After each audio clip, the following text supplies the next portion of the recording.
One nation one election का concept Bharat में एक बड़ा मुद्दा है। भारत सरकार द्वारा पूर्व राष्ट्रपति श्री रामनाथ कोविंद की अध्यक्षता में एक राष्ट्र एक चुनाव की नीति को लेकर एक उच्च स्तरीय समिति का गठन किया गया है। एक राष्ट्र एक चुनाव का प्रस्ताव यह है कि भारत में सभी चुनाव संसदीय और राज्य विधानसभा चुनावों सहित अन्य चुनाव एक साथ आयोजित किए जाएं।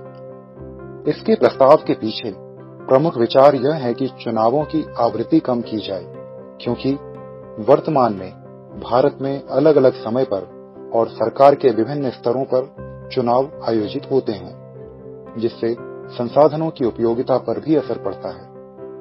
सभी चुनाव एक साथ कराना एक चुनौतीपूर्ण लक्ष्य है, लेकिन यह बार बार चुनाव पर होने वाले खर्चों को कम करने में सहायक होगा।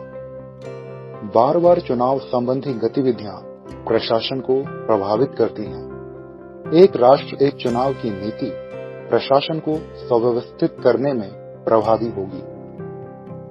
एक साथ चुनाव होने से सरकार चुनाव अभियानों में बार बार आने वाली रुकावटों के बिना शासन का प्रभावी संचालन कर सकती है।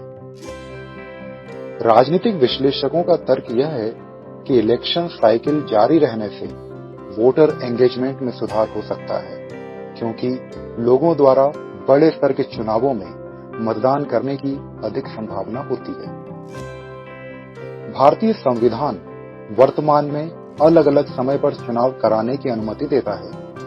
एक राष्ट्र एक चुनाव कराने के लिए संविधान में महत्वपूर्ण बदलाव की आवश्यकता होगी। यह प्रस्ताव राजनीतिक रूप से संवेदनशील मुद्दा है, क्योंकि राजनीतिक दलों के अलग अलग हित और लक्ष्य हो सकते हैं। मध्यावधि चुनावों से संबंधित मुद्दों के समाधान सहित एक साथ चुनावों के लिए एक कानूनी ढांचा विकसित करना आवश्यक है। जनता की राय का आकलन करने और यह सुनिश्चित करने के लिए पब्लिक डिबेट और आम सहमति बनाने की आवश्यकता है कि ऐसी प्रणाली में परिवर्तन के दौरान लोकतांत्रिक सिद्धांतों को बनाए रखा जाए। भारत में एक देश एक चुनाव एक जटिल और विवादास्पद मुद्दा है, जो इसके कार्यान्वयन में लाभ और चुनौतियां दोनों लाता है। जय हिंद।